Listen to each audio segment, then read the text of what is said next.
All right, I think we can get started. We have quite a good number of people to get us going. So good afternoon, everyone. My name is Chilombo and welcome to this webinar on community forestry. So just a few housekeeping rules. So you're all muted, but feel free to chat with everyone that is panelists and other attendees in the chat box. And also, if you have questions during the presentations, please type them in the Q&A box. And any other questions, general questions, that is, you can type in the chat box. You can customize your view so that you focus on either the presentation or the presenter. And if you have any questions, like I said, feel free to post them in the chat box and indicate the question, the person that the question is addressed to, and then we'll get to them during the Q&A session. So with that said, I'll hand you over to Roy, who will facilitate this session. Hi, everyone, and welcome back to our CFM webinar series. We started last week, in case you have just joined us for the first time today. So last week, we were just basically looking at the foundations, looking at the status of community forests in Zambia. So today we are moving a little bit higher, and we are going to look at what challenges face community forestry and what opportunities exist. And then you basically look at the importance of promoting forest-based enterprise development within CFM context. And they will wrap it up with views from the district. So the first presentation is by Alistair Anthony. He's basically going to take us through the challenges and opportunities of scaling up community forests in Zambia. And the second presentation is by Moses Nyoni, who is going to look at the importance of promoting forest-based enterprise development in CFM. And the district view will come from Japheth Kabonso, who is the DFO for Shuangandu district. So the way we are going to proceed is that the presenters will present first, the three of them, and then after the three presentations, then we'll open it up for question and the answer session. So each of the presentations is 40 minutes for the two main presentations. 35 minutes, and then the DFO perspective is basically 15 minutes. So we can type the questions on the panel, or we can keep those questions, but it would be great if they are typed and then we can follow up that way. So without wasting much time, let me introduce the first presentation, which is looking at challenges and opportunities of scaling up community forest management in Zambia by Alistair Anthony. Anthony basically brings a wealth of experience. He's had a lot of these community-based natural resource management experience across Africa, in Botswana, Malawi, and Zambia, where he is today. He is actually, if I could not say an architect, but he's the one who actually drove the whole process of coming up with community forest management regulations, the ones which we are using now. He was the technical, what was the position now? He was the chief technical advisor for the decentralized forest and other natural resources project. He also has a wealth of experience with the same community forest management coming through Eastern Europe. So it's quite a well-packed presentation, and I wish him all the best as we present this. Alistair, please, I hand over to you. The floor is yours for the next 35 minutes. Great. Thank you very much, Roy, for that introduction. Good afternoon to everyone who is listening in. What I'd like to do today is just take you through some of the reflections that I have from supporting the rollout of community forestry in Zambia. And I'm also going to draw on some lessons from other similar situations in other, mainly neighboring countries. So just to kick off and kick through, I was involved in promoting community forestry in Malawi in the early 2000s, and started off on a social forestry project there funded by the EU, working in the Department of Forestry. And it was on tree planting. And the lesson we found was people were raising seedlings and planting trees in the forest when actually there were already those species in the forest. It was just that there was grazing, cutting, fires, etc. So it was more of a governance issue. So we started the community forestry approach, and that was then taken up and then applied through what they call co-management in Malawi, but basically the joint forest management. Just trying to get my screen to start. There we go. Yeah. So through taking community forestry up to a different level, we ended up achieving 105 joint forest management agreements over 14 reserves in 12 districts. And associated with that, there was 160 community forestry agreements. So this is what I'm drawing on when you want to achieve scale for impact. Now in that process, there are a lot of players who are involved in the work of promoting community forestry, coming from different areas and different backgrounds. And what we found there was now need for the Department of Forestry to develop some standards so that we got quality service provision to communities in the rollout of community forestry. So that's one area that I think as we improve on the practice in Zambia, we need to now look at standards and then the role of different players in reviewing and checking on these standards. So this is part of the role of central government in its regulatory role.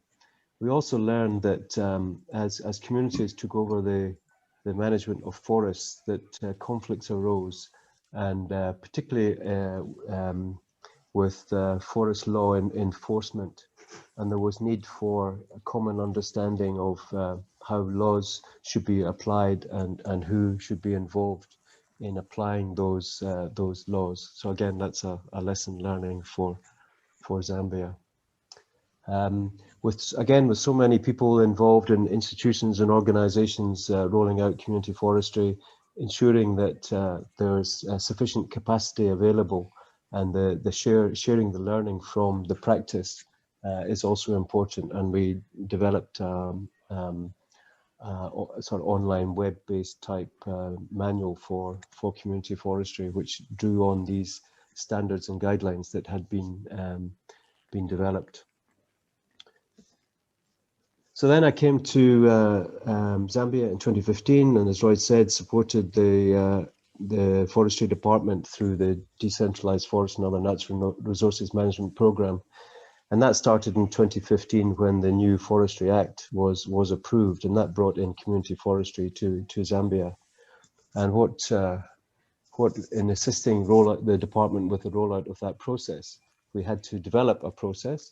And we developed guidelines now to support that process, again, so that we provide consistency and quality in terms of the practice of community forestry. The other important thing is the regulatory part of it, and according to the Forestry Act, that particularly with the transfer of rights needed an agreement, and that agreement needed a statutory instrument. So that really helps guide and gives the legal basis for the transfer of rights, so that those rights are recognized, understood, and particularly when it comes to law enforcement, knowing where the role. So these rights are respected by different organizations and institutions. So just in brief, we're all aware that what community forestry management is all about is about getting people involved, getting them involved in decision-making about their natural resources, such that the aim is to provide more effective local control over resources and therefore more sustainable land management. So the process is there, and to develop the practice. And at the end of the day, the critical issues that we're trying to address is the loss, the deforestation and the land degradation that is taking place. And it all really revolves around the issues of rights to resources. And there is, to get sustainable management systems in place, people require secure rights over these resources. And particularly we're talking about the common property resources. And if there's a risk of doing nothing, here is not too far away. This is in Nchisi district in Malawi, and it's adjacent to one of the forest reserves.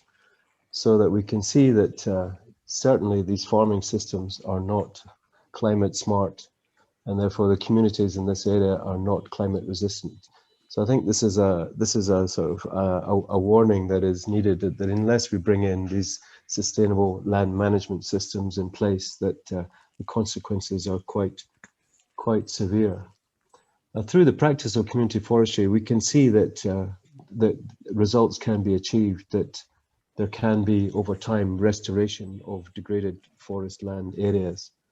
And what does that mean? That can often mean that the return of water resources and securing water flows. And from that, the people can build sustainable forest enterprises. And the reflection from Malawi that where community forestry and particularly forestry was working the best was particularly areas where people were water dependent. That image, these irrigated farming systems were dependent on the quality of the forests upstream, and that was really a motivating factor for communities to get involved in community forestry. So we see that it's working where stakeholders can see that there are real and tangible benefits from the forest. However, they have to see value, these values. Here's from Tanzania, that the communities had set aside areas of community forestry. They had developed a forest management plan, and from that, the sustainable harvesting could take place. And they then did this harvesting, and you can see that this log has been stamped, but they're not able to sell their produce. Even though that there's a vibrant market for indigenous timber in Tanzania. But the problem is that there's illegality in place. So the market was not willing to go the extra distance and pay the extra amount for sustainable timber from managed community forests. Now, what happens if people are not getting value? They then convert their forest to something else that does bring value. And this image is of a community forest that was supported through WWF that is now gone. It's been converted back to something that will bring value to the community. So that's a warning for us in our rollout of the process. And so what you might be aware that Tanzania started their participatory forestry very early on, probably in the 90s, which had a conservation focus. And now that they're seeing, because of this issue of values, they're now calling it a second generation of participatory forest management for local economic development, so that these forests are secured for the future.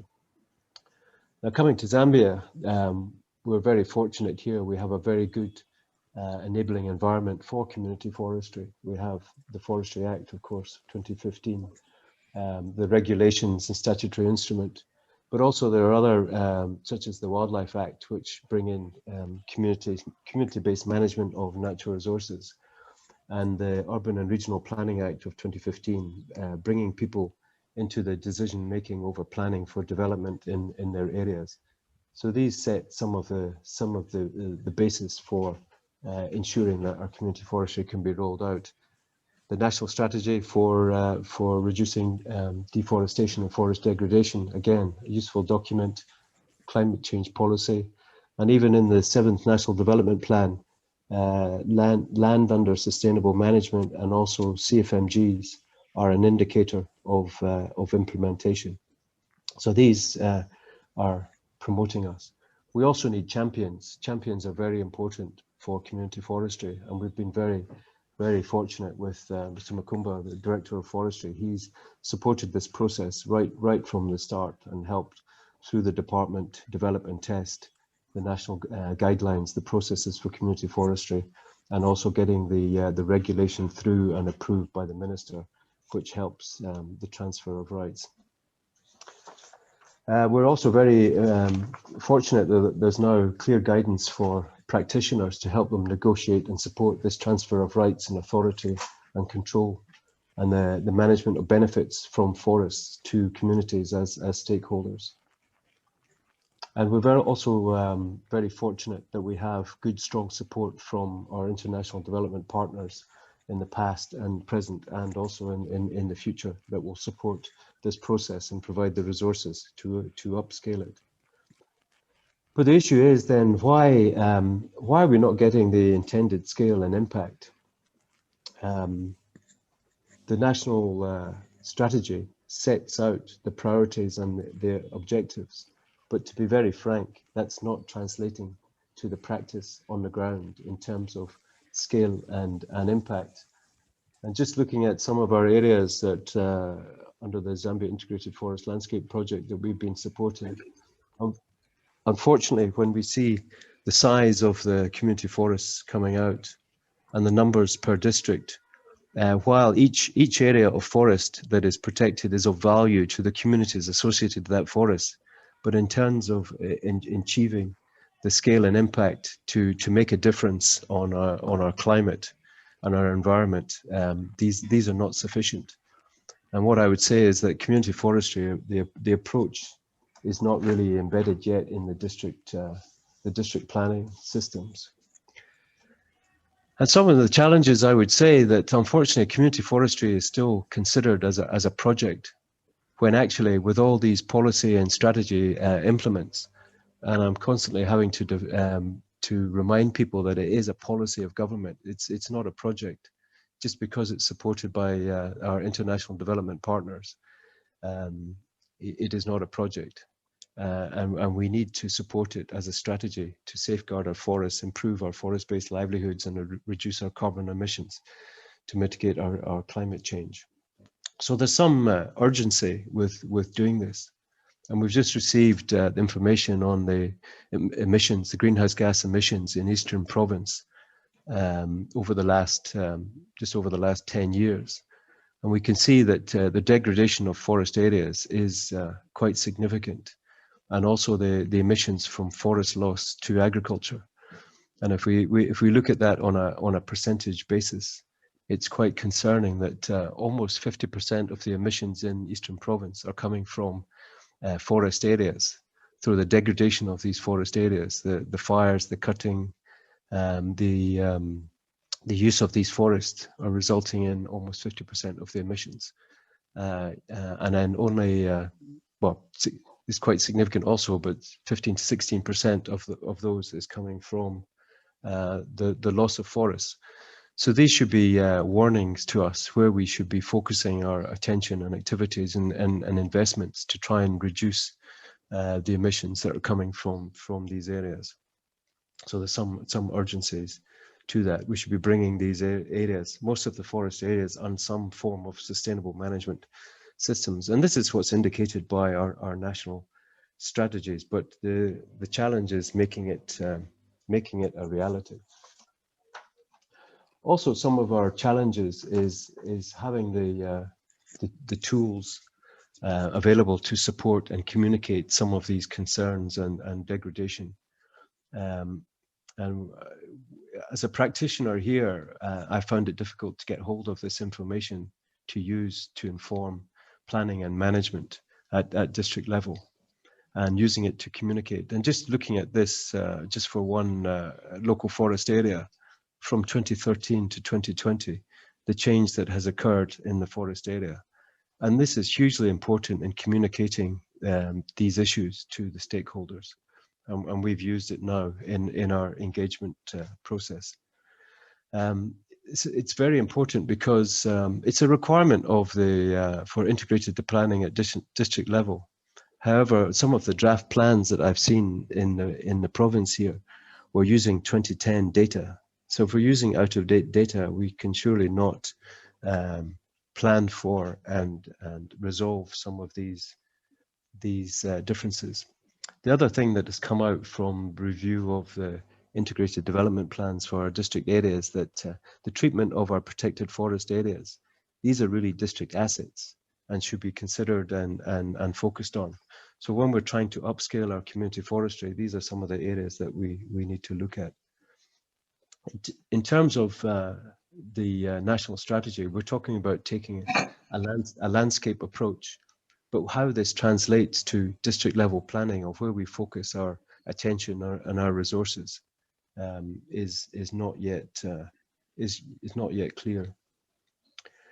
I know community forestry should be demand driven. We should respond to where stakeholders want to manage their resources, but also, on the other hand, we should be a bit more strategic and plan yet. So as I say, yet, my view is that our community forestry approach is not yet embedded in these district planning systems, and that's something that we need to now address. In terms of integrated management, when we're looking at community forests, unfortunately, have been looking just at the forests.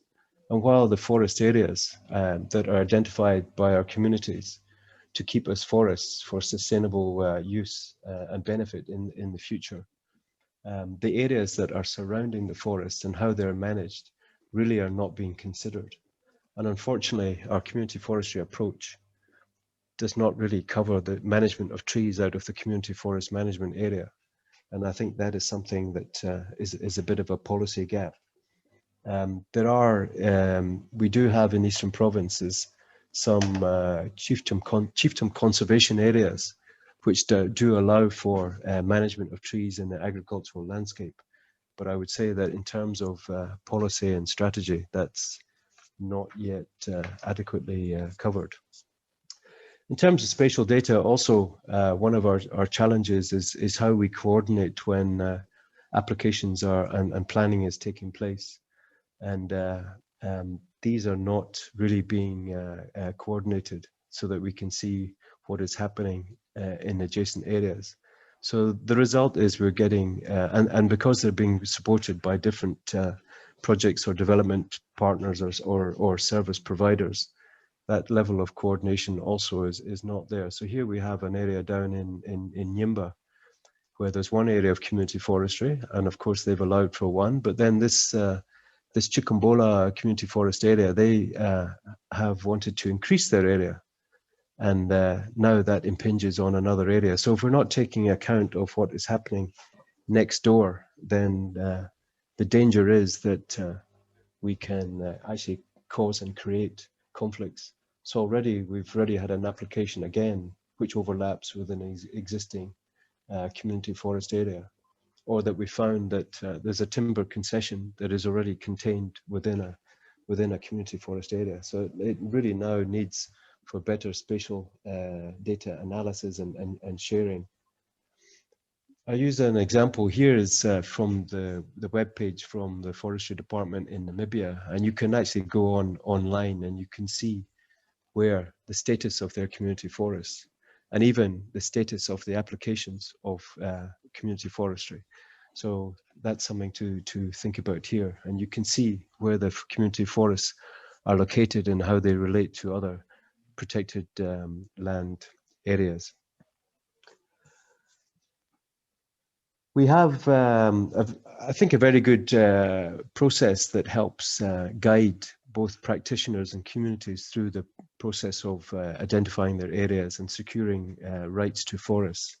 And I would say that the early steps of the process are now becoming well understood and well implemented. And I think although I wasn't on the session last week, as Tekla highlighted, the number of agreements now in Zambia and the areas covered is now quite encouraging.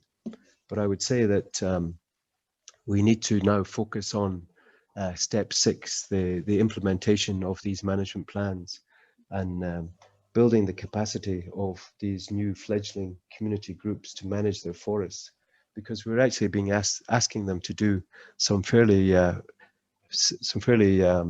demanding activities in terms of controlling access and use of their forests, issuing permits, collecting revenue, sharing the revenue, controlling rules, enforcing laws are fairly demanding tasks being set to our community groups. So we really need to focus on those areas in terms of capacity building and strengthening capacity building also of the service providers. I think it's not good enough just as a target to say that we've secured agreements and we have our areas under land management. Those areas are only managed well if the communities have the capacity to do so and need to be supported in that process. And I think that's a lesson learning for some of the projects, that in terms of the project's lifespan are really too short in terms of strengthening capacity of stakeholders. So the danger is that they get left behind, and so some of that leads to poor understanding of roles. We have community forest areas are labelled with development projects. Oh, you're from a decentralized forestry, or you're from Kamako, or you're from BCP or WWF or now ZIFOP. That's wrong, because when these fundings can be short term, and we really need these areas to be supported.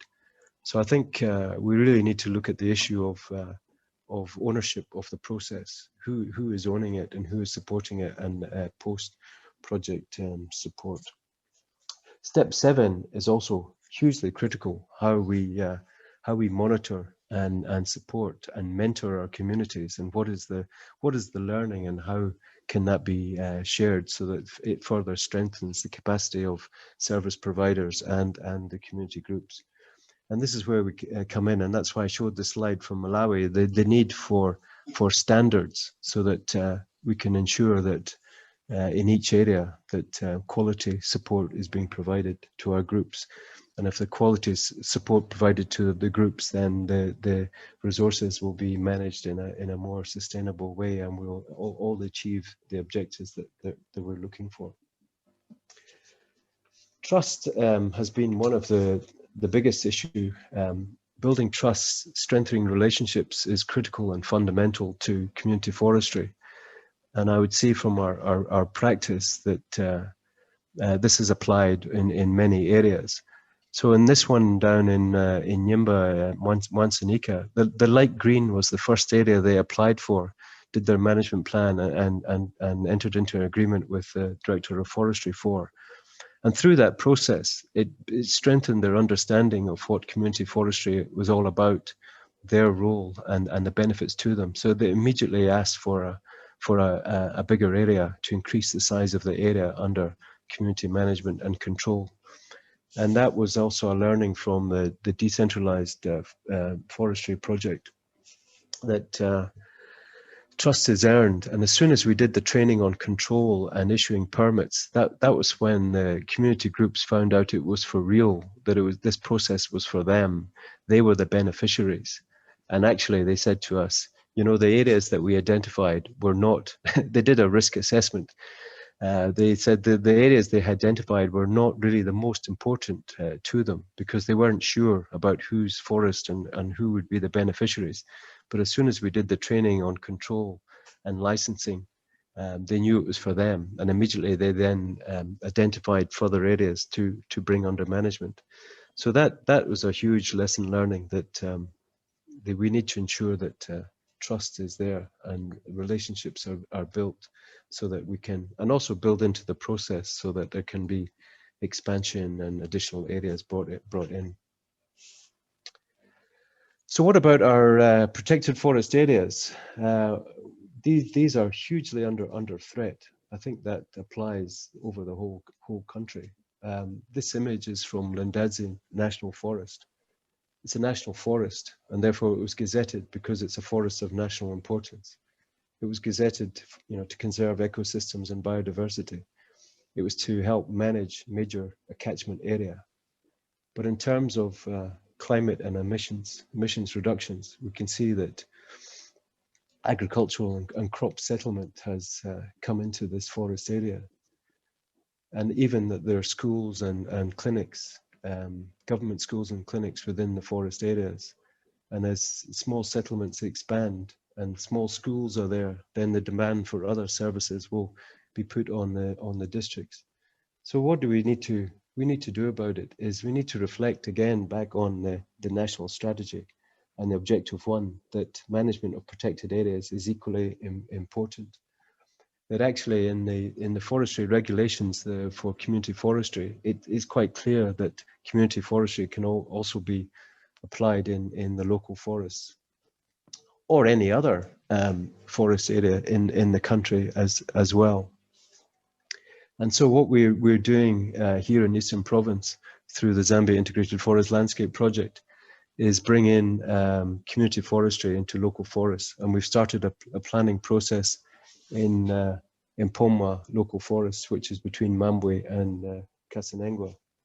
And this is an area of critical importance because it's a chiefdom boundary as well, and not just between two chiefdoms of the same ethnic group, but between two peoples.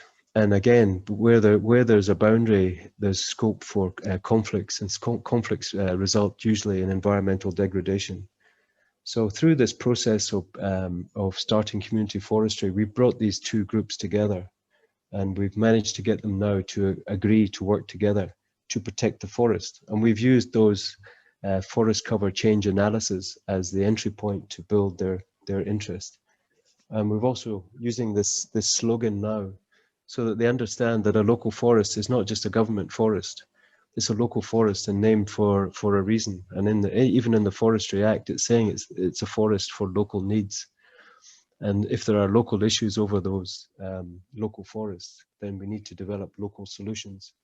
And I think community forestry brings in that process and approach where that we can now engage the stakeholders so that they can see that sustaining these and restoring these forest areas is also in their own interest. So one of the threats to community forestry, and I alluded to that with the example from Tanzania, but it's not unique to Tanzania. It's also here and evident in Zambia that with the illegal activities, while we're promoting sustainable forest management and the benefits of that, if there's illegality going on in the surrounding areas, then even the opportunity for communities here in Zambia to market their sustainably managed forest products is also constrained. And then also if not only if fees are not being collected, that we're actually subsidizing illegality. And so there's really need for a partnership approach to forest law enforcement. And I think that is there's an opportunity in community forestry in step 6 of the guidelines, the process for community forestry. And we'll probably talk more about that in the next presentation. So just in summing up, as I say, people will really, to engage in community forestry, they'll need to see the real and tangible benefits that come from it. And our warning to practitioners, if these values are not realized, this will undermine our efforts and our investment. So community forestry, we really need to scale up or we'll lose these forest areas. So in brief, that's what I'd like to present to you this morning. Oh, sorry, this afternoon. Thank you very much. Many thanks, Alistair, for that wonderful and insightful presentation. So we still have quite a number of bottlenecks to cross. I know Tekra's presentation last week highlighted that we are at 2 million hectares of land. But then when you look at what Alistair was presenting and what Spartadix Alliance presented, you see that the scale is still quite thorny. Apart from a few cases involving Komako and BCP where we have large forest areas that exist. Okay, so hopefully we can go over that. But for those who have joined us, this is the ILRG webinar series, and we are looking at community forestry, and the objective really is to share our experiences and also to see what would be the way forward as we move in promoting community forest management. So straight away go to the next presentation, which is now looking at the the next presentation is basically by Moses Nyoni from TNC. It's looking at the importance of promoting forest-based enterprise development in the CFM. Moses, like Alistair, also brings a wealth of experience in terms of natural resource management. He's been through the civil society organizations in the government, dealing with similar issues around forestry and wildlife management. So we hope we can get the views from the practitioners and on what really works and what doesn't work. So it's a build on what Alistair was looking at, the challenges, but now we are looking at what would be the best form of promoting these CFMGs. Moses, the floor is yours now. Thank you. So basically, my presentation is I'm looking at community forestry and the enterprise development. Let me just try to show my slide properly. Okay. So the idea here to showcase and to share with you the importance of community forest-based enterprise in community forest management. So this presentation basically, the structure, we'll look at the introduction. And basically, as we look at the introduction, you'll be able to see that some of the initial points that were raised by Alista are also coming out very, very clearly. Then I'll look at the value proposition, then also look at the whys and the hows of forest management as they may relate to enterprise development, then the conditions for success of community forest management and community-based forest enterprises, then dive into the relevancy, then also look at the potential revenue streams under community forest management, and then I can provide some reading material for those who would want to follow up these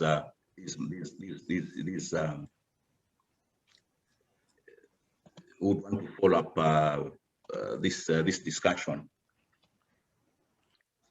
I'm surprised my cursor is not moving down. Okay, yeah. So maybe building on what Alista had highlighted, I think all of us will be able to realize that the key problem that we have had over the years actually is the high rate of deforestation at country level and even at global level. So you will be able to agree with me that actually we have been experiencing the excessive rate of deforestation in Zambia, which has been described, the rates have been described differently by different scholars. For instance, we know that Zambia is losing almost 4 times the size of New York City to deforestation. And other practitioners, for example, like Shaka Chite, has indicated that we are losing almost 79,000 to 270,000 hectares of forest. And we know that these forests are actually the foundation upon which enterprises can be developed, upon which community-based forest enterprises can be developed. Then there are more estimates such as that points to the fact that we are probably even losing much, much bigger forest areas in Zambia. So what necessitates the community forest management approach, as well as the need for enterprises, is one, to find ways of changing the status quo in as far as deforestation is concerned, and then at the same time to address the failures. So one of the failures is the failure of forest governance coupled with financial challenges.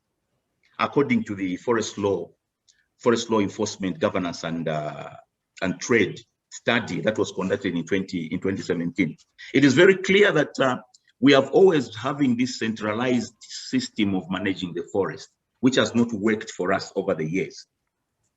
Coupled with that, we know that there has been very little financial allocation to forest management. And as a result, our forests have been degraded. They are being degraded time and again. As a result of that, they have not been able to provide the sustenance that may be required socio-economically for both the nation and the people. So now, moving forward, and why we are talking about community forest management, one thing that the government has already done, even as our list has already said, I think is the issue of now decentralizing, throwing more power to the people, that they may be able to be the frontline workers and players in managing the forest estate by devolving the rights to the community, which has been actually a prudent step. But another thing that from where we sit, I strongly feel needs to be looked at is the issue of how much science are we using as we develop these community forest management areas, so that they are able to provide conservation value and they are also able to provide the socio-economic benefits that are required. So if you look at the map that I'm showing there, this is a map which is showing the conservation value of different areas that we have in Zambia. And also, if you look here, you are able to see some of the activities and some of the land uses that are there, which may be in competition with the conservation value. If you look at the presentation that Alista brought to the fore, he showed certain areas that are very small. You have got very small community forest management areas, 40 hectares, 20 hectares. How do that relate? For example, if we are to manage a very huge landscape, that may have a much, much bigger impact at scale. How do those small areas relate in as far as biodiversity? How much are they going to give in return for the effort? So there is need now to look at these conservation values of a particular area and the whole area at scale, and look at the land demands that are there and the needs that are there, marry them together so that we are able to come up with conservation or community forest management areas that are able to bring the required returns for any investment in terms of effort or in terms of money as people begin to operate in those areas. Now I'm looking at the why and how. So on this slide, you'll be able to see that I am saying that community forest management is an emerging conservation business model. Indeed, I agree with Alistair from his previous presentation that people look at community forest management as a project. It's not a project, it's a business. Conservation actually must be looked at as a business. So community conservation is actually a business model because it requires business thinking in order for it actually to succeed. So as already alluded to, actually, it's one element that actually clearly enhances stakeholder participation. But at the same time, by promoting community forest enterprises, the forest, which becomes a business asset, becomes a resource to be conserved. Alistair, in his previous presentation, he alluded to the fact that protected areas in the districts are assets for that particular district. And this is what this point is pointing to. So forest areas must now be seen as an asset. It's capital. It's a natural capital that communities can use and the nation can use to turn them into money spinners, and they are able to contribute to forest management itself, and also they are able to contribute to social economic development at scale. So for community forest management and community-based forest enterprise to succeed, I think it must be clear that the net benefit from forest management and community-based enterprise must exceed those from other non-sustainable ventures, e.g. unregulated charcoal, agriculture, and sustainable timber harvesting, etc., etc. We saw again from the previous presentation that where the benefits seem not to make any sense, they seem not to speak anything, people will still revert back to start using those pieces of land for the purpose that they feel that they may be able to bring more returns to them, unlike maintaining them at community forest estates, simply because they are not giving them anything. So people would look at the options that become more attractive. So in order for us to reduce pressure and unsustainable resource offtake, for example, from forests, the development of alternative livelihood option or forest-based businesses must be actually undertaken and must be promoted. But the key thing is to strike a balance between sustainable economic growth and also ensuring that we have preserving biodiversity and we are maintaining ecosystem functions, because it is from the ecosystem functions that we'll be able to establish our sustainable businesses that will be able to actually promote sustainable forest management, which will in turn continue to bring benefits to the community. So in order, if we look down on the ground and from studies that have been done, there are specific tenets that are required in order for these businesses actually to succeed. So already, as I've said, that community forest management is a business, must be looked at as a business, and it's one way in which you'll be able to raise income, raise the resources that are required to go into the business itself. But there is need now for mindset change. I think there is a Ghanaian saying which says, when the rhythm of the drum changes, even the step of the dance must change. And you'll be able to see that there are all these instruments that government has put in place. They are demanding for an attitude change, both at political as well as at community level. Things must be looked at different, and people must be able to see the opportunities that are rising, change their mind, and begin to move forward. So in order to strike success, we know very well from all these instruments that are in place that I think the issue of tenure rights, the issue of securing rights, the access to maybe pieces of forest, the right to exclude others and the right to allow others to come in, the right to control, all those have properly been put in place via the legal frameworks that are there. And also we know that the second thing for success is governance elements. The organization, how are these forest management areas organized? What are the social setups around them to ensure that they actually they become vibrant and they are able to run with all those governance systems in place? The key question is, right now, as you look at the system, for example, the community forest management groups, have they been developed to such an extent that they're able to run a business? And is that a business approach? Since one of the most important things in community forest management is business. But at the community forest management group be the right vehicle to do business in the forest field? Yeah. So that area has not fully been concluded. There's still a lot of work to be done there. While the right issue has been well articulated in law and instrument, but still there is a lot of capacity required in terms of governance, in terms of instrument, institution, organization for these community forest management groups to be able to stand. You'll be able to see there are a number of community forest management groups that have been established, but immediately after external support is gone, they are also gone. Most of them are sleeping right now. Why? So one of the issues that is required, again, the third point, is the viable social enterprise model. Even when there are a lot of, as you see later on when we begin to mention some of the products that people can actually go into, even when there may be a lot of products that communities may venture into, but what business model are those that are required? I have seen that in many places, and as the situation is right now, we are still using the committee approach to actually running businesses. For example, the CRB is the Community Forest Management Group. For example, you may have maybe a subcommittee of the CRB. You may have the Community Forest Management Group running a business. So this demands actually for the business as usual committee approach might not work for effective business management, because business is a business. It requires a business mind, and it requires the business skills to run it. It requires linkages with actually the business world.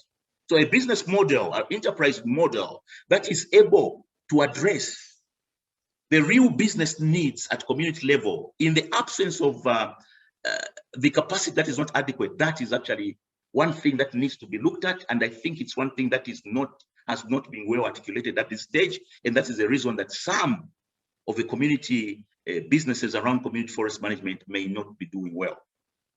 So we also require the fourth element for success is actually the partnerships. Partnerships with value chain actors. We want win-win partnerships.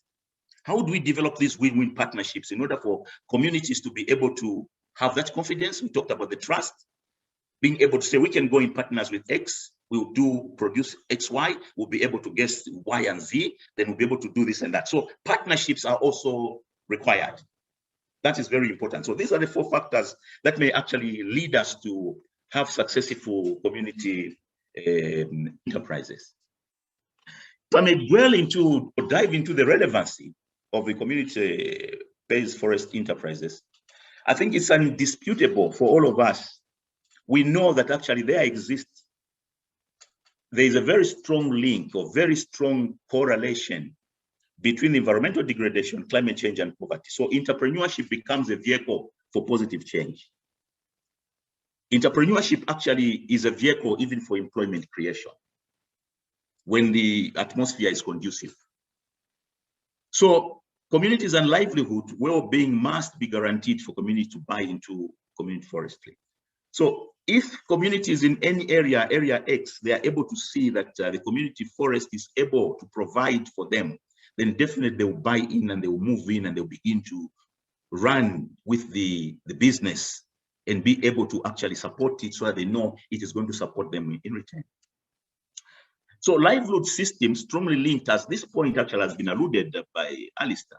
Livelihood systems strongly links to forest products and services or ecosystem tend to foster a culture of forest management. If communities are able to see clearly that this is going to bring positive benefits and positive return to them, definitely communities will be able to buy in and be able to run with that. But I think one thing which is very important is sustainable financing, which is critical for long-term investment in conservation. So forest-based enterprise can contribute significantly to forest management through financing of forest management effort. Because this is investment, you are investing into an ecosystem.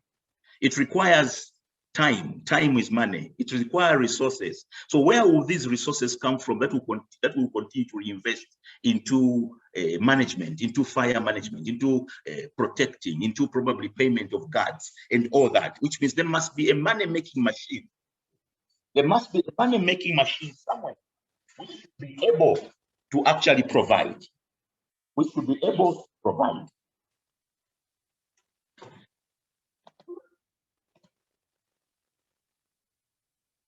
And then we have got a revenue streams, various revenue streams that we can actually utilize, which are there. Well, there's timber, there's POS, there's sustainable fuel wood. Then there are non-timber forest products. For instance, carbon trading, honey, trophy from trophy hunting and bushmeat or safari hunting, mushrooms, caterpillars, wild fruits, even low to high end ecotourism. All those are some of the business lines that can be undertaken actually in community forest management and community enterprises. There are very good examples in a country like Zambia now. REDD+ is red or carbon trade. Carbon credit is coming in as a very lucrative business right now. So picking on from BCP and the quoting from their report, you are able to see clearly that almost 4.5 million kwacha has been paid to communities since 2017. You are able to see clearly that they are supporting almost close to 255,000 people, or touching 35,000 households with various revenue streams, including employment. So you can check this through their annual report. So REDD+ is an opportunity that is coming in, a forest-based enterprise that is coming in that can actually change the landscape with revenue going into forest management. This is just an example of revenue, for instance, from Tanzania. There's an increase now in income coming in through REDD+ projects over huge areas of land, like 396,222 hectares in 2 wildlife management areas, which are almost equivalent to forest management areas. So there is income is coming in from those areas that are forested areas, while, for example, the mainstream income source of tourism is going down. So if we manage our forests, we incorporate even wildlife management in there, there is a strong possibility that actually we'll be able to have more income and have stronger enterprises going forward. Timber is one enterprise that can be built when harvested sustainably. The demand for timber is actually high, particularly timber that is meant for furniture. If you look at those figures, as of 2020, an estimate of a market of over 85 million was actually estimated, and this is expected to rise up to about 160 million by the year 2030. So there is a lucrative market, but how can communities harvest this sustainably? Charcoal, 50% actually of people, charcoal accounts for 50% of fuel use, according to a study. So whether we look at charcoal in the bad light, but surely we have it going, we must find ways of probably providing charcoal in a more sustainable way. So charcoal provides that kind of price. Honey is one one mainstream product that has been there traditionally, and has got a lot of capacity and potential to provide income to communities. And it is widely spoken that actually the price of beeswax is actually higher than the price of copper. So with proper habitat management, proper marketing, proper partnerships, win-win partnerships, honey production and beeswax is capable of helping communities build enterprise and feed into the management cycle of forest. Same applies with mushrooms. But the key thing are issues of collecting, buckling, marketing, reduction of waste. So if all those tenets are nicely worked on, mushrooms also have the potential of contributing significantly to forest management and livelihood at household level. So we need to look at ways of preserving technology of handling, buckling, marketing, and access. That is going to work to help these communities move run. Caterpillars. Caterpillars, all of us, we know, there are areas where there are a lot of caterpillars. They are dry. They fetch a lot of market, a lot of money, even in the local market here in Lusaka. But there's need only to work at sustainable ways of harvesting these caterpillars. But definitely, they can feed into forest management. They can feed into the pockets of people at household level. I'm giving an example, for example, Kayindu, which is a 50,000 hectare piece of area, forested area, which was empty, but now it's full of wildlife. Why? Because vegetation has grown, the area has recovered, and now people can actually get $60,000 annually out of this area. So you can see that game ranching, for instance, and forest management, they are compatible enterprises that can interplay, and you are able to raise income from there. Community forest management that can be raised, that can be developed also to provide wildlife products, can also provide bushmeat. And from these figures, you can tell that the demand for bushmeat actually is higher. There is so much demand compared to the supply. So it depends on how communities may be able to think around and begin to broaden the use of these forest management areas. There are areas in the community forest management areas that have got a lot of the beauty. They are so beautiful, high and aesthetic value, which the development of eco camps mixed up with wildlife and any other beautiful sceneries can also contribute towards raising income and being used as enterprise that can contribute to forest management at scale. So there are many others that have not been developed over the years. Wild fruits, for example, upaka, the baobab. We know what they call busika in southern province. The monkey finger, some of them they call it mchinga-chinga, masau, intungulu. You know, all these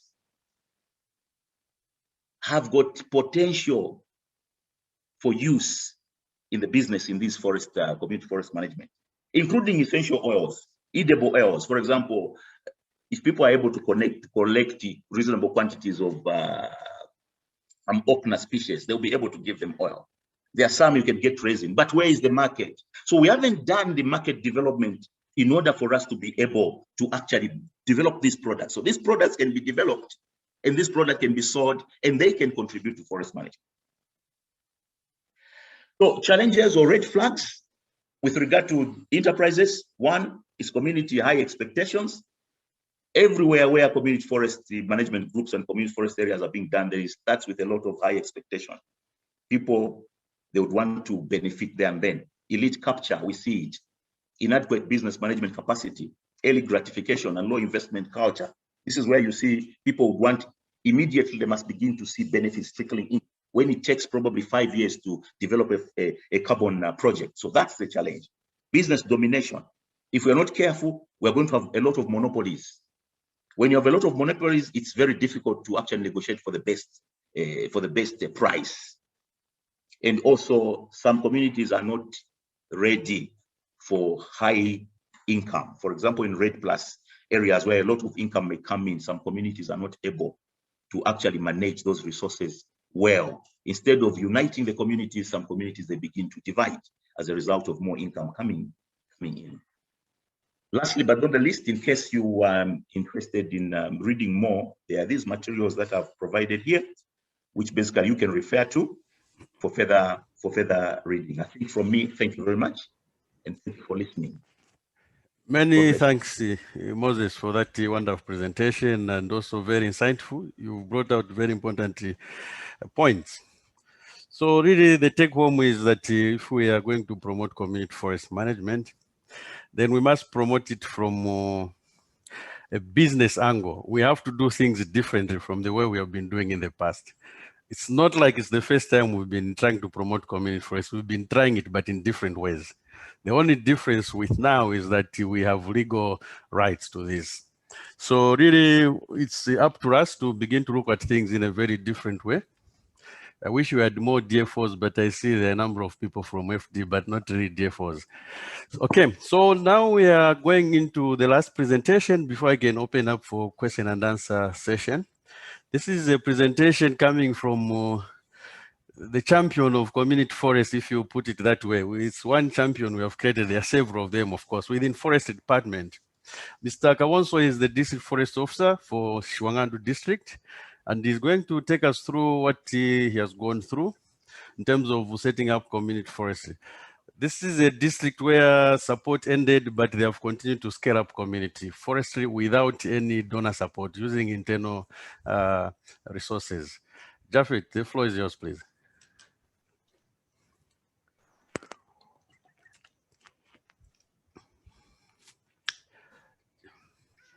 I'm trying to share my screen. Okay, Moses, if you can just stop sharing, and then Japheth should be able to share his screen.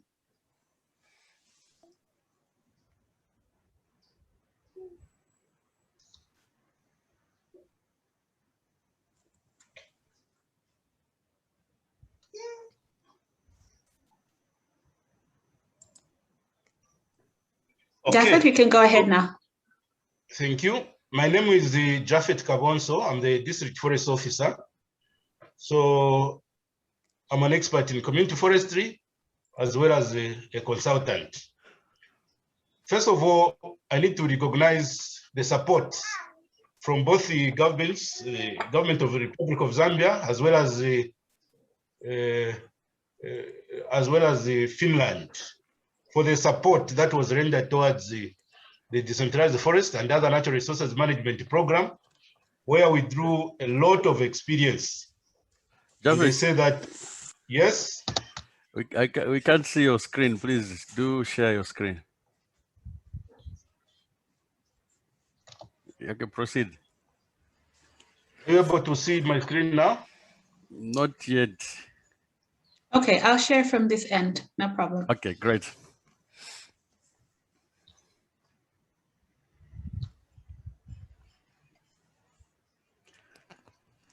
Yeah, so we drew a lot of lessons from that project that I mentioned, the DFNRMP, such that at this stage, we can say that we have the necessary experience, because we went through what can work and what cannot work.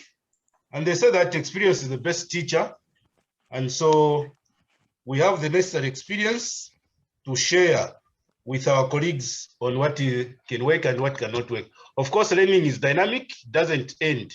And so we are still learning on the many lessons that community forestry is able to offer. So what are some of the experience that we got, especially focusing on enterprise development?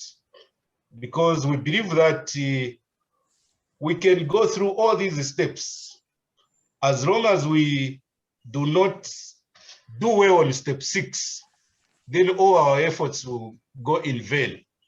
And so community forestry is about practical, and the success of our efforts only be shown at step 6, at implementation, especially on enterprise development.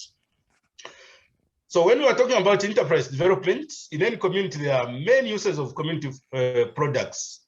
People naturally, traditionally are using these products from the forests, and somehow they even use at household level as well as selling. The only challenge that is there is to change their mindset, that this product that they are using at household as well as selling at a very low scale, elsewhere it can fetch, and does fetch, a lot of money. So we need to begin to change the mindset And already in Shwangandu, we have some good lessons and people who have taken this as a business seriously. So we need to draw on the community experience. What experience is in the community?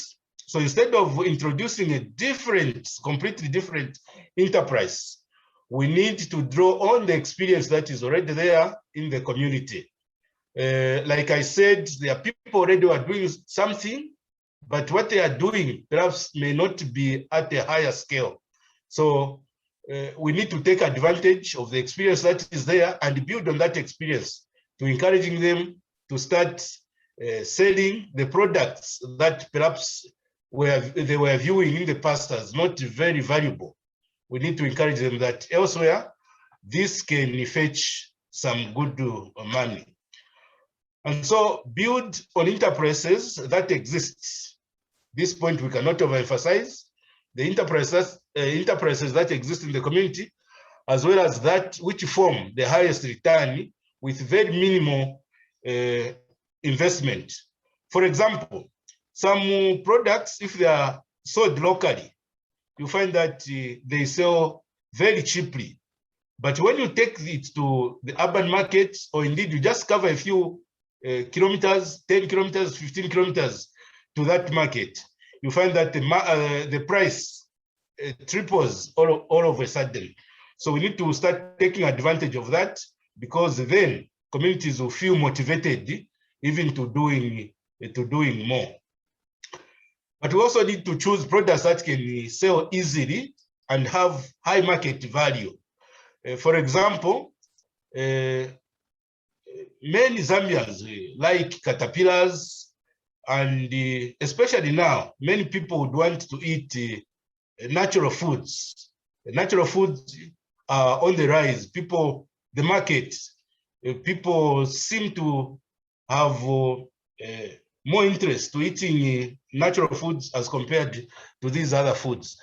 And so those foods that make high market value, those are the enterprises where we can, those are the foods that we can build our enterprises around. Individual community members will feel motivated when they sell and bring in a lot of money. So in community forests, it is essential that enterprises are identified for scaling up link local livelihoods to forest management. What does this mean? The enterprise that we are developing should be directly linked to natural resource conservation or sustainable utilization, instead of bringing or introducing an enterprise that is completely different and does not link to forest management. I will illustrate this point further. So, as Shwangandu, we have tried what can work, and that picture, we are trying to illustrate that taking advantage of the experience that communities already have. For example, selling of caterpillars, individual community members sell caterpillars. Some sell mushrooms, the different types of mushrooms, umunkoyo, for example, chikanda, the orchids, and other non-tree forest products. They are available, and individuals in the community sell these. And also, one of the products that we do not frequently talk about many times are the natural herbal medicines. For example, in this picture, at one time we were privileged to attend a meeting where His Excellency Dr. Chagwalungu was officiating at some event in Chinsali. And so from the various products that we took for sale during that event, where we raised more money was from sale of natural medicines. These medicines are meant for both women and men. So when we compared the money that we got from all these other forest products put together with the money that we raised from sale of natural medicines, the money from natural medicines was higher. And so it was a lesson. Also taking advantage of various various public events such as Women's Day, the Agricultural Show, Youth Day. We sell different products, like that picture shows support that was given to women, and they were able to take advantage of such events to sell the various forestry products, building their enterprises on what exists in the community forest, as well as those things that people value so much. And of course, beekeeping, no one hates the taste of honey, and so it can be a very good enterprise, as long as we insist that these apiaries or setting up the apiaries are done right in the community forest, so that people are motivated. It becomes an incentive for them to protect the community forests and limit, control, and access. If it is well done, it can be a very good enterprise, because communities will see the value that if we do not manage this community forest well, then we may not get the returns in terms of honey. So what are some of the challenges and the enterprises that doesn't work? Promoting alternative livelihoods does not necessarily lead to sustainable forest management, as communities tend to concentrate their efforts away from forest management. And during this decentralized forest management program, under the watchful eye of Mr. Alice Stanton, we tried all sorts of things, and we saw for ourselves that certain enterprises that we tried couldn't work out, or indeed some meant that communities, the focus of communities completely changed. So instead of concentrating on the management of their community forests, the focus completely changed to the alternative livelihoods. And I'll be showing in the next slides some of those. And also one of the challenges was imposing livelihoods, alternative livelihoods that communities are not familiar with. Such they don't work, because then communities are not familiar, they don't know. So we find that instead of building an enterprise that will give them quick returns, they'll start learning and trying this and that. And so from experience, we can say that imposing such livelihoods doesn't work. Yeah, so in that picture, I know that you cannot see clearly, but there's cassava as well as combination of millets. And the fact that the field is not well weeded just goes to show that communities didn't appreciate. Of course, the concept on paper was excellent. Our thinking was the pressure should be removed off, because these people didn't have enough, they were not food secure. And so our thinking was around that if they have enough food, then the pressure on the forest will be off. But putting this into practice over a period of time, we learned that such enterprises don't work. And so, like I said, those sorts of things, support towards the gardening, onions, yes, bring quite significant incomes to individuals who got involved, but then the focus is completely changed, and the enterprise is never linked to management of the community forest. The famous fish farming, yes, it can be a very good enterprise, but then the focus of a community members just changes, and they concentrate on managing the fish and forget completely about management of the community forest. So these are some of the things that we learned over a period of time, that they may not work, and that the enterprise that we are building should be able to link directly with the resource that we want to be sustainably utilized. So what are some of the challenges? In Zambia, generally, there's growing demand, like I said, for the business potential of non-tree forest products. And yet this potential is strongly underutilized. And these are some of the reasons: the lack of business and marketing skills. Many of our community members, they do not take business seriously, and also they don't have enough skills around marketing. And these forest products, they are reliable. I mean, the supply, they are seasonal. And so sometimes we can get a huge order, and yet where to get to satisfy that order, the forest is limited. So there's this unreliable supply from these natural sources. But there's also low market transparency and transport costs. The Abasulu, the middlemen, those that go to these communities, you find that they do not disclose the true value of these products that they are getting from a community when they finally take them to the urban markets. And also transport is a challenge in many of these communities, to move products from one point to another. It fetches a lot of money, and so communities tend to stay away, and they would rather sell very cheaply, give away a price almost to the people who go to buy these products from. And so these are some of the things that contribute to individual community members getting involved in this business. And also non-tree forest products are seldom processed before marketing them. And so when these are not properly packaged as well as processed, then the price is determined by the buyer. They begin to negotiate that, no, look, after all, this is not processed and things like that. And so at the end of the day, they get a low deal because of failure to process these forest products.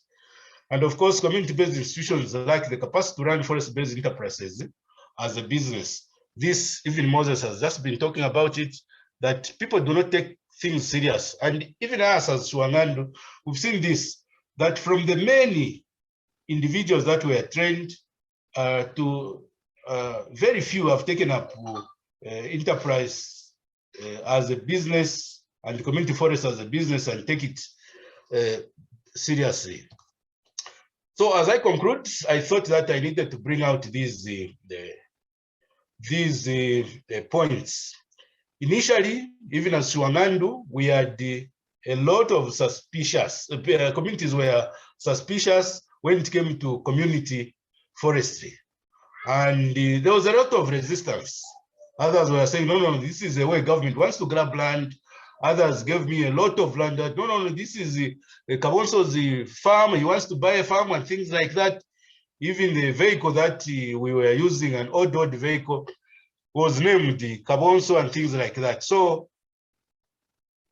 the picture, just like everywhere, there's a lot of suspicion and resistance by communities when you are doing awareness creation. But over a period of time, like it was said, trust is earned when communities finally see that none of that is your business. And then, of course, currently, there's lack of financial support towards the community forest management. And it's difficult to bring out this point very, very clearly, especially now when, so there's inability to support any activity towards the community forest management.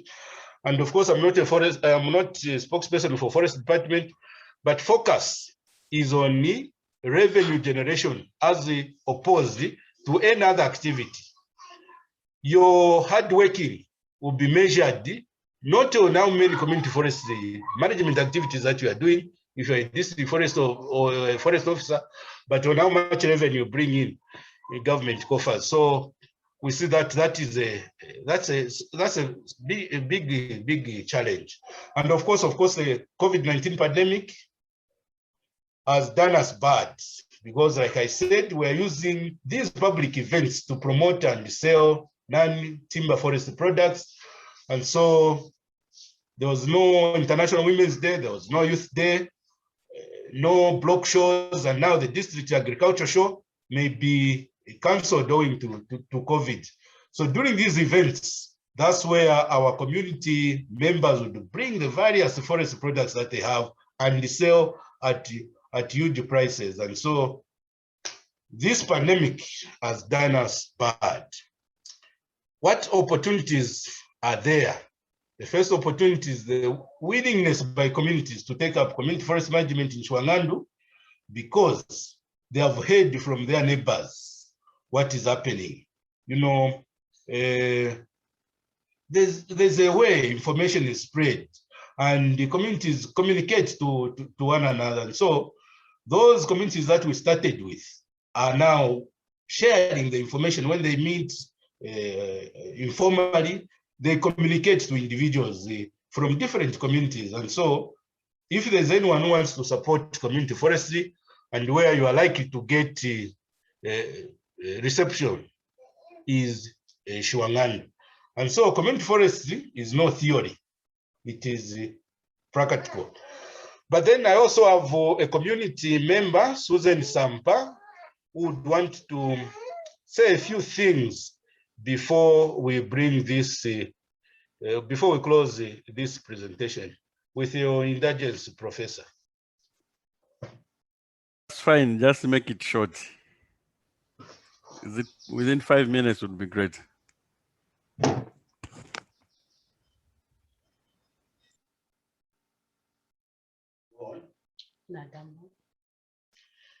Chakubalira ponde baposha mkwai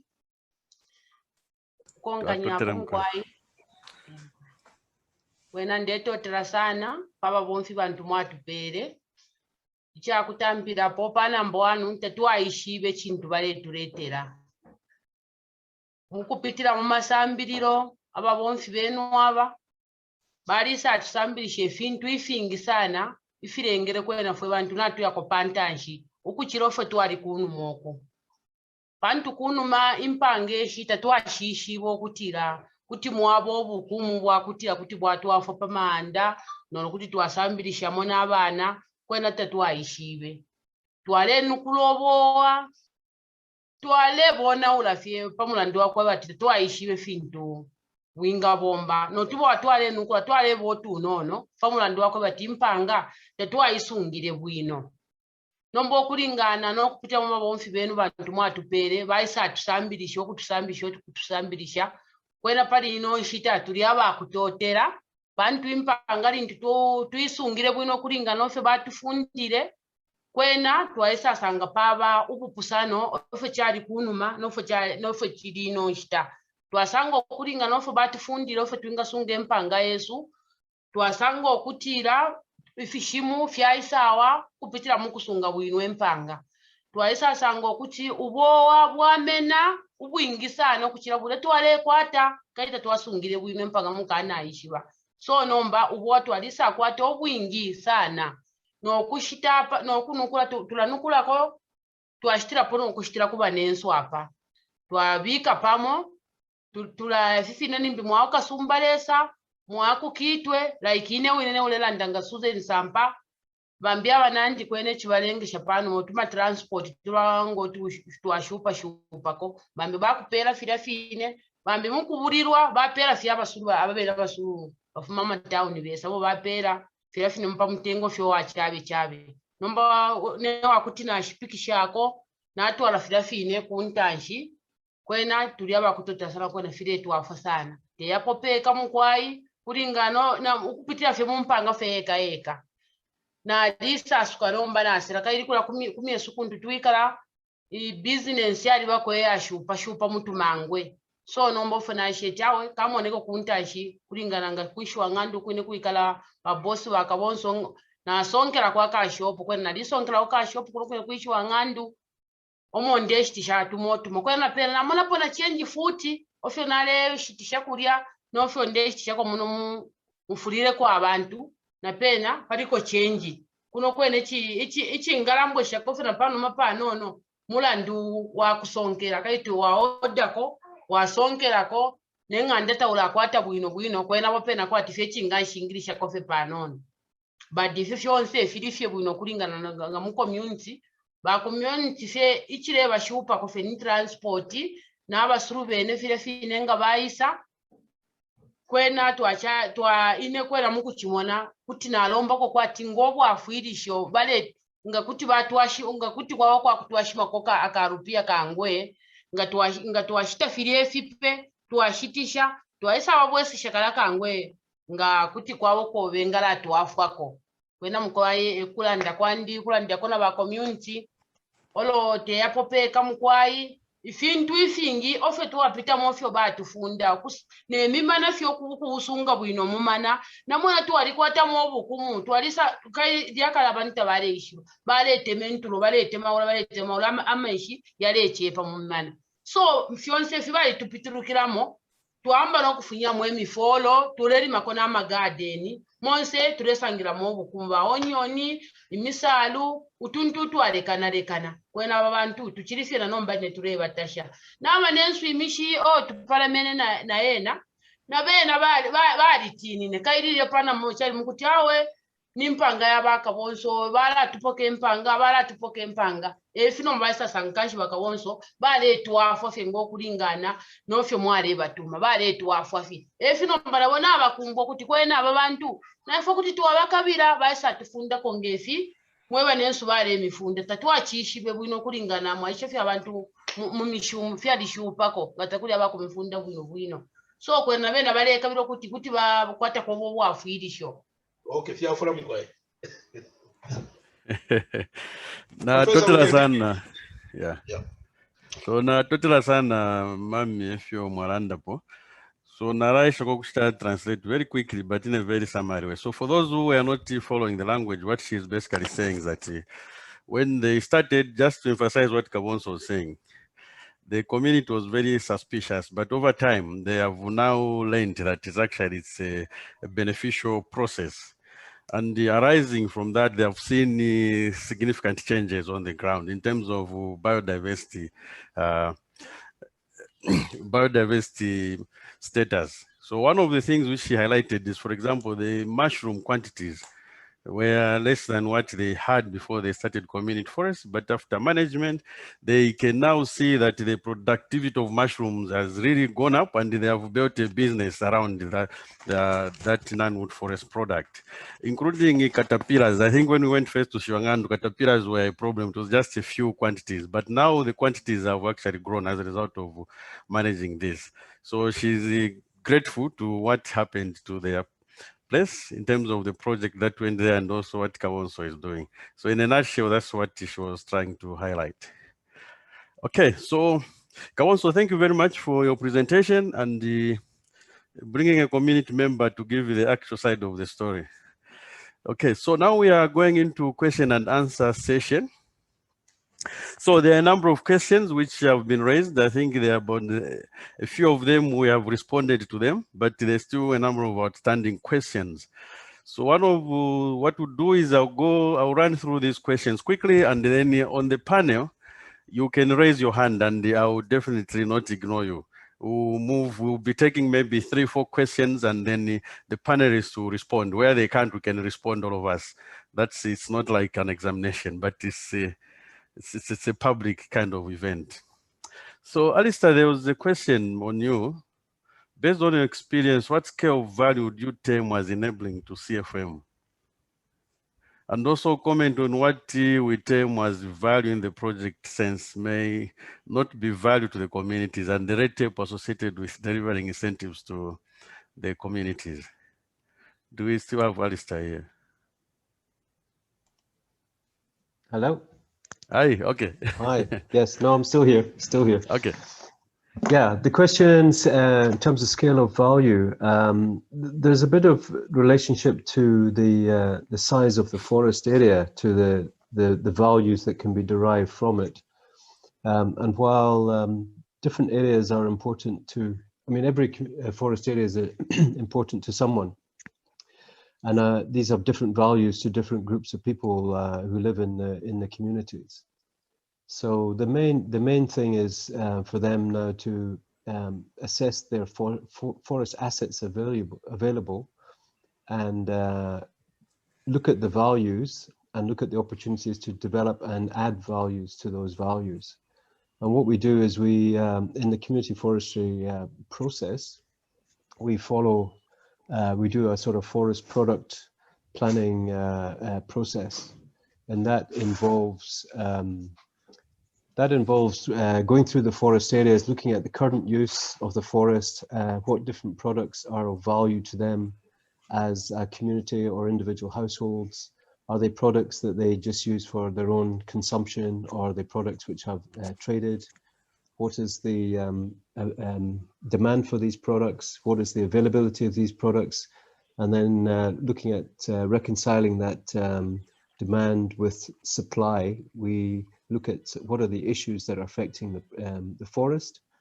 And it could be fires, it could be illegal cutting, it could be a range of things. But then how do we then make that product more abundant? What steps can they take to make their forest more productive, so it has more of a product that they can get more of a value from? And then by looking at the key sort of products, as Japheth said, we then see what sort of enterprises can be built on existing products and existing local enterprises, how to build them into bigger enterprises. So really, it's developing that value is it's very site specific, and I think now talking about the size of land area, I think it comes back to in order to generate value, it comes back to this land use planning and identifying what size of area is appropriate to a community. Really comes down to the land tenure issues in an area. And even, for example, in Eastern Province, there's a huge difference between a district like Mambwe or up in Lomezi to an area like Sinda, Kitete, Chidiza in terms of population density. So really, it's what is available and what is acceptable to the traditional leaders. So that's the main thing, and then securing those forests for future benefits. I would just like to, while I'm still on, I'd just like to maybe say, yes, Mrs. Sempa is a very, very good example because she's trading in mushrooms. That enterprise was developed through support from the DFO, from Japheth, by taking them to external markets to see what is the potential. And now she has a concern for the condition of the forest in her area, and is then motivated also to get involved in the governance and management of the forest. So that by looking at the values and developing values is the entry point now for people to be concerned about their resources and how then to protect and manage and therefore sustain their livelihood. Thanks. Okay, thanks, Alistair. There's a question, I think this one is much general. Is mining a major contributor to forest loss or loss of forests? So this one I can quickly handle it. Basically, mining contributes directly and indirectly to forests. One of the things mining does is that there's what we call a pull-over effect. So when mines are set up, they bring in populations of humans, and then these populations, they demand for wood-based products, and then you have all the scourge that goes on in terms of carnage of the forest resources if there's lack of management. And directly when they are opening up the mine itself, there will be a lot of excavation that does that. So yes, mining is contributing to a lot of forest loss, especially in Northwestern right now. This is happening. And in the small scale mining sectors also is also going on. Okay, I've seen your hand, Sarah, but just hang on a while just to deal with these questions. There's a question around the risk management. As Alistair put it, CFM is a trust issue. So now, when it comes to issues on the proponents of RED+, in terms of CFM for RED+, our community is trusted enough to manage their CFMs and the benefits that are derived from these CFAs. community forest management areas. Who wants to go, panelists or any other member or any other participant? Komako, Angel, would you give it a go on that? Do you trust these CFMGs? Are they deriving the benefits from these REDD+ areas? I'm just trying to check how I raise my hand. How do I raise my hand? Oh. Well, you can go for it as I wait for Angel to be ready. Yeah, if we look at the legal process, is that the communities need to organize themselves, get consent of their chiefs, identify in areas, elect a committee to represent them, and then they apply for recognition. So then the next step is they make a management plan for that area and rules before they enter into an agreement. So the element of trust comes in through the whole process, and it's integral to the whole process. So the product at the end is a legal agreement, and we really have to reinforce that they're not just signing a piece of paper, they're signing a set of obligations. Yes, they're getting rights, but they need to be fully aware of the obligations that they have entered into to protect, manage, control, and be accountable to their wider community. And that's the aspect that the practitioners really need to focus on, is that level of understanding. And I've just stepped out today. We're running a training on community forestry, step 4, which is the implementation, and the focus is on control, on controlling access, issuing permits for use, collecting revenue, setting prices, looking at the rules, law enforcement. These are very fundamental, and if they're not done well, then the whole model and process can collapse. So that understanding of what's in the community forest management agreement, the step 5, what they're entering into, what they're signing, really has to be embedded, and the practitioners really need to take time to build that understanding, not just of the people that they're working with in the small meetings or medium-sized meetings, but that the understanding is much wider, because you need understanding, you need consensus by all of the community members and collective action to protect the forests. We're not promoting clubs, we're promoting groups who can manage the forests for their community, with their community, for the benefit of their community. So if we don't ensure that that practice is strong, then of course it is not going to work, and that level of investment. So this is why I'm saying I raised the issue. I think it's quite easy to get a group together, identify a forest, and enter into an agreement. Now building capacity to manage that forest really needs quite a strong investment. And we'll probably talk about it a bit more next week on the law enforcement. But the mentoring process is critical, and I think there needs to be a bit more sort of focus on that and sharing of ideas and lessons. Thank you. Okay, thanks, Alistair. Chirombo, just unmute Angel, just very quickly, Angel, is Komako trusting these communities in terms of use of their revenues and so forth? Thank you, Professor, and thank you, everyone. Based on our experience, like everyone has rightly indicated, the aspect of community forest management, or the CCAs we're talking about, and revenue driven from it, is ongoing in terms of building the capacity of these communities to a point where each and everyone in the community sees the benefits. So practically speaking, from Komako's aspect, we've paid these communities a lot of sums of monies through the carbon credits that we've sold. So what we've basically done is to a set of monitoring them in terms of how they are dispersing this money and what they're investing in the communities. So you see there is that point where you leave the community to do their own things, but you as a support implementer, you monitor them, like there's a set of compliance to ensure that the money does not just go into the pockets of individuals, but they tend to do activities that they do. For instance, in terms of payments, we ask them to come up with a work plan, a budget, and then we monitor them against the budgets that they had prepared to implement various activities within the communities. And before we give them another disbursement, that's just as a mode of monitoring the community and ensuring that they are using these monies for the benefit of everyone who has been driving a livelihood from that community that they've reserved. Thank you. Thank you, Angel.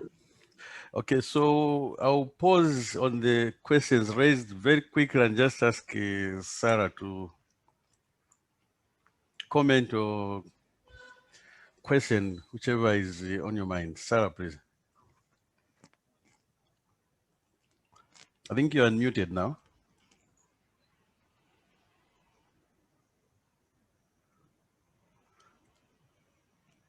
Kindly unmute Sarah Chirombo.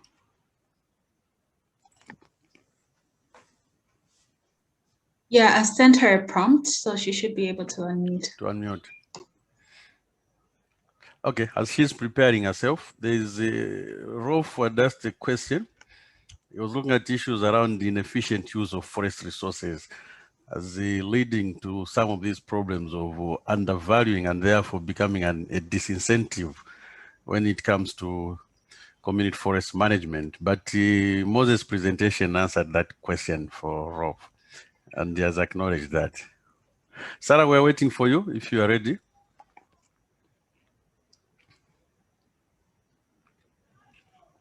Okay, some of them are really not questions, but they are more of comments.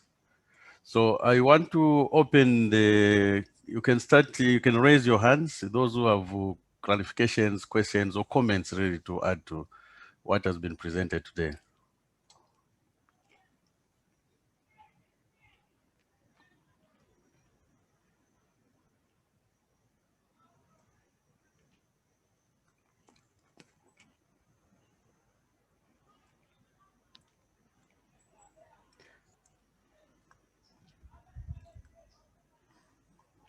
Anybody who wants to go?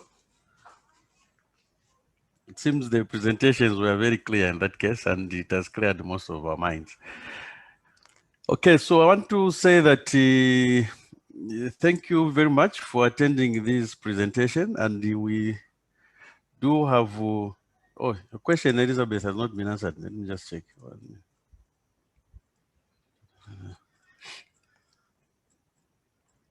You can, okay, Liz, please, as I'm fetching for Elizabeth this question.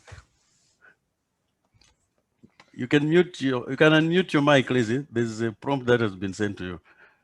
Okay, so I think some of the questions have not been asked, but also maybe I could just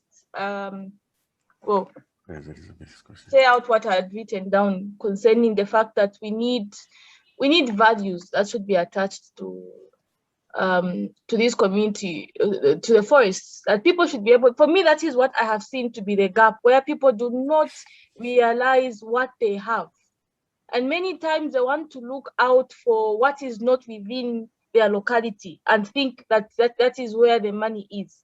Yet the very forests that are around them is where the money is. So of course, like what they've talked about in terms of value addition and all that, but I guess for the future, we need presentations, we need that will also give us values. Like instead of us saying, there's a lot of money in Caterpillar, or there's a lot of money in mushrooms, for instance, or Masuku, we should be able to put a figure.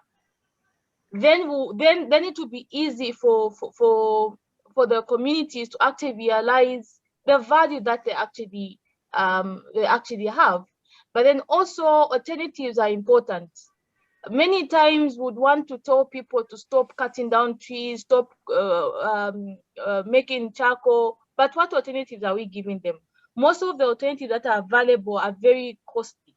So can we have alternatives that are cheaper that they can actually be able to utilize? We need to be very practical and intentional about really achieving this. Otherwise, from experience, again, most of these community forests management can actually be enhanced and it can also, a lot of people can actually get on board the communities themselves if only the information is adequately given to them. Of course, those trust issues are there, but it's about getting the information, them understanding the immediate value that it will actually give to them. Thank you. Thank you. Yeah, I can't agree more with you. Yes, one of the things which we like in this nation is attaching value to natural resources. And that's the more reason why we end up having low value, and therefore they can be open to destruction. Yeah, so I hope as a nation we can do more. I think that's what Moses actually mentioned, that we lack the scientific, we lack the research kind of backing. We don't have data, and we generate policies, we generate all sorts of things without any clear backing. Yeah, so going forward, I hope this could actually be dealt with, and we can move as a nation in that direction. Yeah. Okay, I see. Could I maybe yes, add to that answer? Yeah.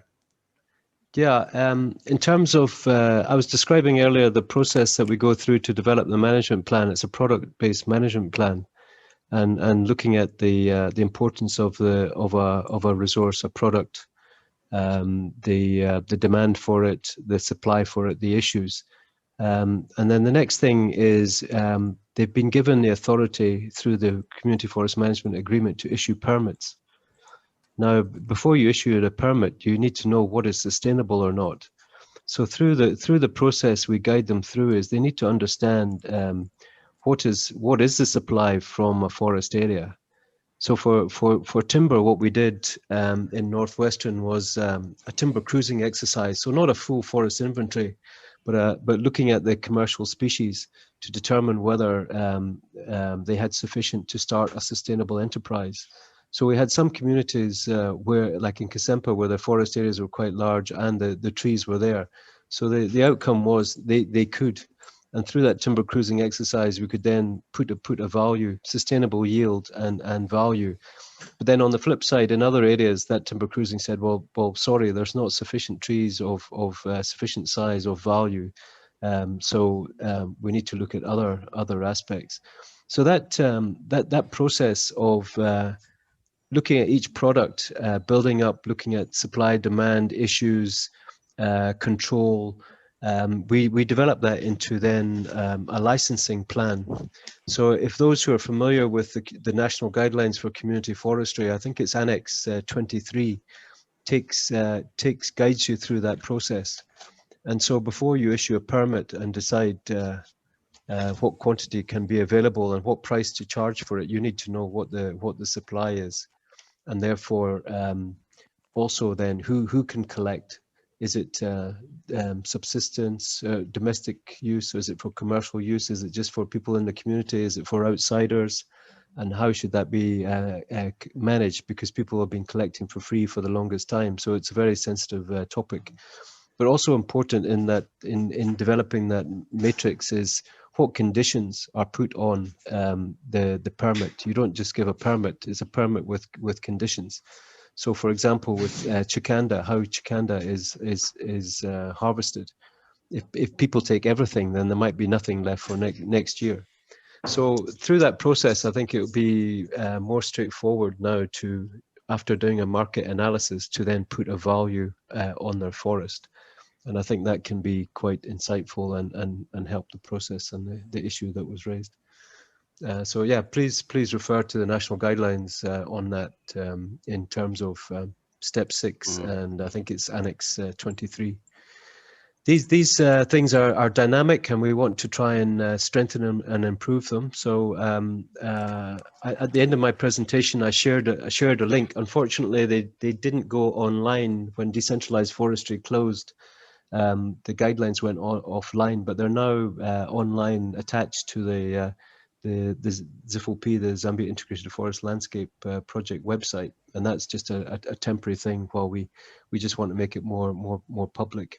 So please do go through the guidelines and the annexes, and we're very willing to take any comments and contributions so that we can strengthen them and strengthen practice in the country. Thank you. Okay, thanks, Alistair, for the additions. Okay, there's a question we have from Elizabeth who says, wow, from the practical experience, because we're just moving from piloting CFM in Northwestern and the Muchinga provinces. So then the question is, from the practical experience, what should be the priority focus to have CFMs that trigger sustainability?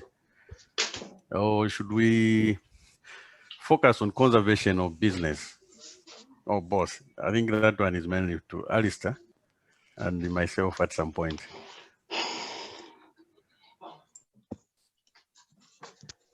Yeah, thank you. One thing I think we should stop talking about community forestry as a pilot.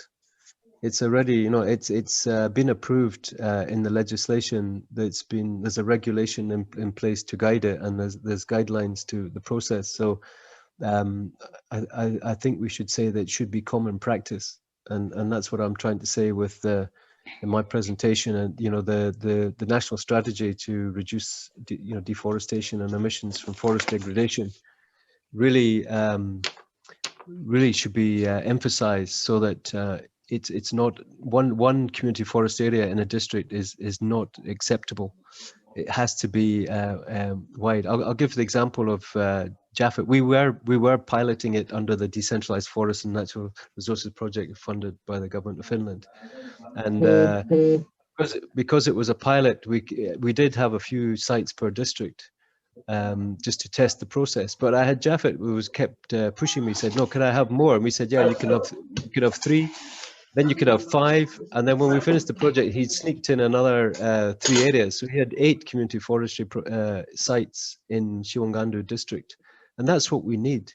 We need to be driven by the forest officers, so that they see that, yeah, I'm not only implementing the policies and strategies of government and my sector, but I'm actually making my job easier by having communities manage the forest with me. It helps me fulfill my mandate within the district, and so that's why I'm getting a bee in my bonnet about piloting.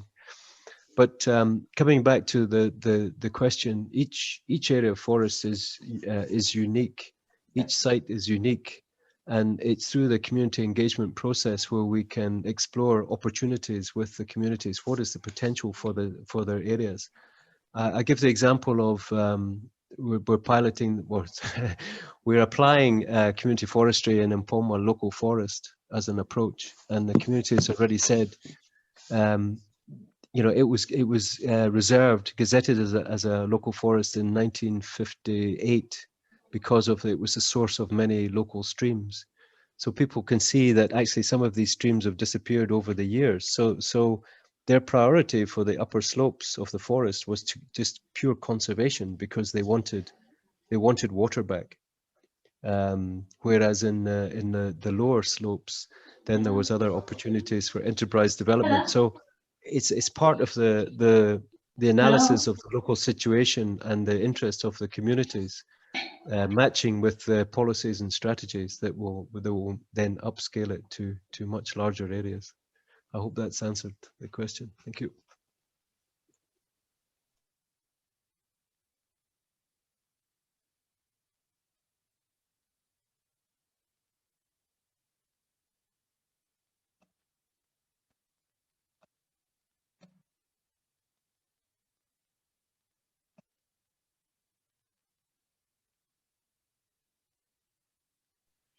Roy, you're muted. Oh, hi, sorry. Yeah, thank you, Alistair, for the response. I was actually adding to say that what going forward, the focus of government should be that of internalizing the process of community forestry, so that it can begin to be part and parcel of the government program, the work planning processes, the budgeting, and then the donor funds can just come and help to focus on things which are missing from what government is doing. Okay, so there are 2 hands. Liz, is it? Sarah, are you available now? Kindly unmute Sarah, then we'll come back to this and close this after 3-4 questions. Sarah, you can now unmute your mic.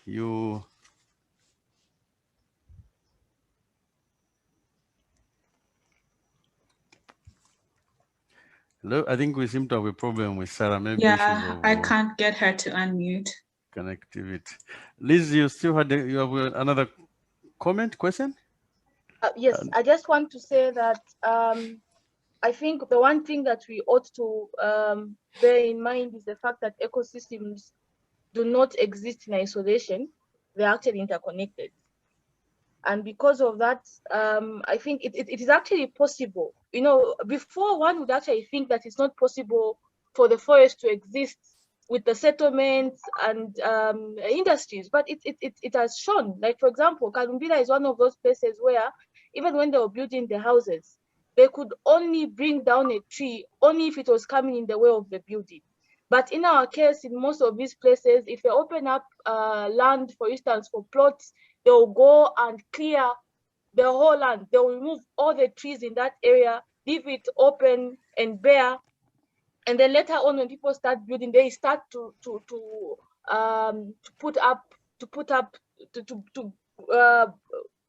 grow trees again.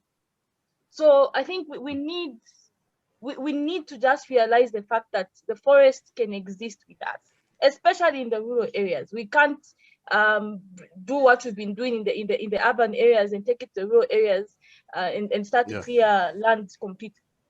That is important, that we actually let the forest cover be as dense as it can be, only if it's coming in the way of structures, or they lived like that before, they can still live like it now.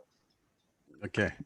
Okay, thanks, Liz, for that comment. And yes, it's possible. Forests can exist with people.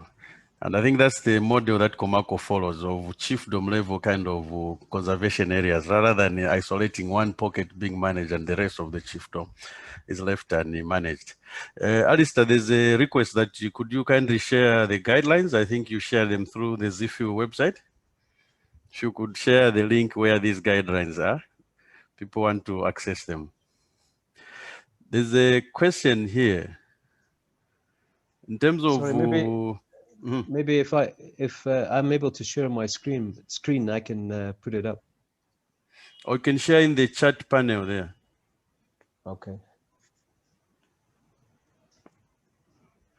Okay, there's a question here. Do we have partners with the specific role of ensuring fair trade, access to markets, and reasonable compensation for communities? Or is this role assumed by project funders? If yes, what happens post-project? I think this is open to all of us. I'm not, on my side, I've not heard of any who deals with issues around fair trade in Zambia. But at the global level, yes, they are. And in terms of access to markets, again, at the local level, that is, I don't think it exists. But if anybody has knowledge on that, please, you can raise your hand and add more knowledge on that.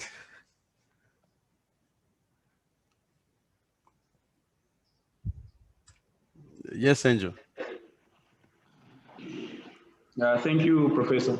Maybe just to talk about what you just said and the last speaker. It also bothered me when Kawonso was talking, and that lady that came up with, working with Komako over time and with the support that we get from ZIFU to interact with the communities.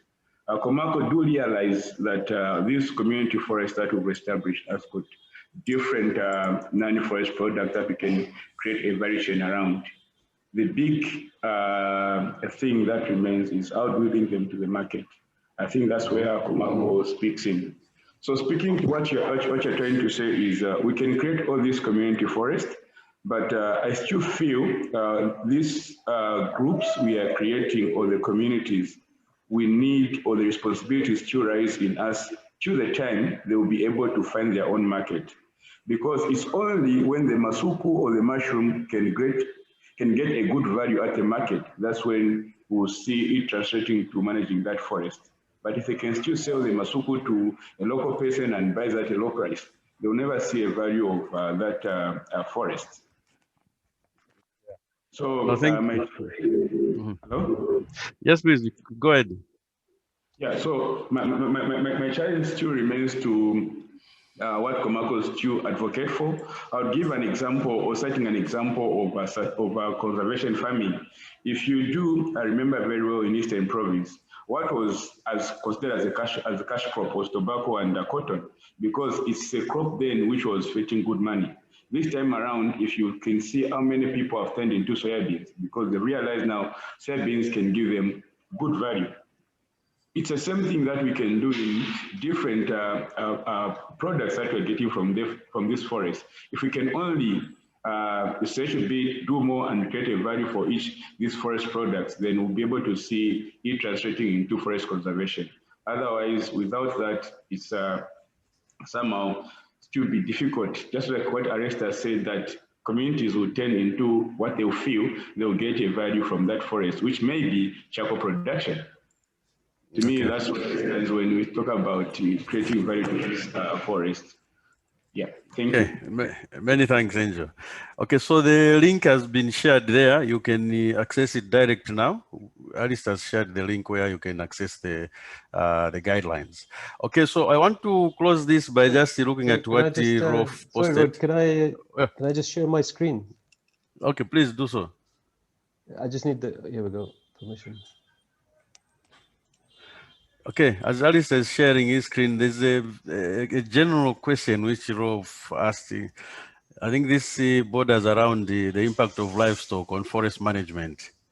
There's an area, I don't know where this impartia is, but there's communal heading and there's kind of, we have learned that the value of plant livestock impact on forests and the rest of the environment. So if this is well planned, then it works out well. But are there any here who have noticed the impact of livestock? The lack of planning for livestock or grazing, or the availability of such plans in place where it is generating positive impacts? It's just general question, really.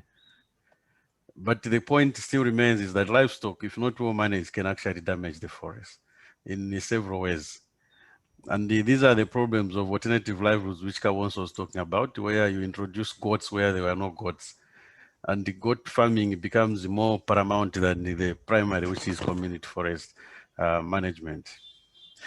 Okay, so I want to thank all of us for finding time to attend these very important webinars. And our objectives really were that we should raise awareness on what is happening in community forestry, and we should provide a platform where we are sharing these experiences, and that we needed to through these webinars, strengthen the linkages between communities and government and generate new ideas. And I believe we are heading towards achieving those objectives so far. So our next set of presentations are coming on 11th. Again, Alistair will start with forest control and law enforcement in CFM. So this is a very important part for those who are practicing community forestry, and also we shall look at the thorny issue of benefit sharing mechanism. Can it really lead to positive outcomes if properly undertaken? And we shall close our series of webinars again on June 18th. That's a Friday away, 2 Fridays away from now. So please, I do encourage you to attend these webinars. They are very useful, and we are in our infancy of community forest management, and we really want to ensure that we can upscale. In 3 years, we have attained only 2 million hectares under community forest management. But I do believe that we can do more, and more projects can, not really more areas in the chiefdoms can come under community forest management. So thank you very much to the presenters for the wonderful presentations. You kept all of us alive from the questions that arose. And we are looking forward to the next set of presentations, which should be exactly the same venom as the ones we have had today. And the DF4 who is going to speak is the DF4 for Chinsali district, where we also had the piloting. So Martin Chongo will be the DF4 to give us a perspective of what is going on in the project.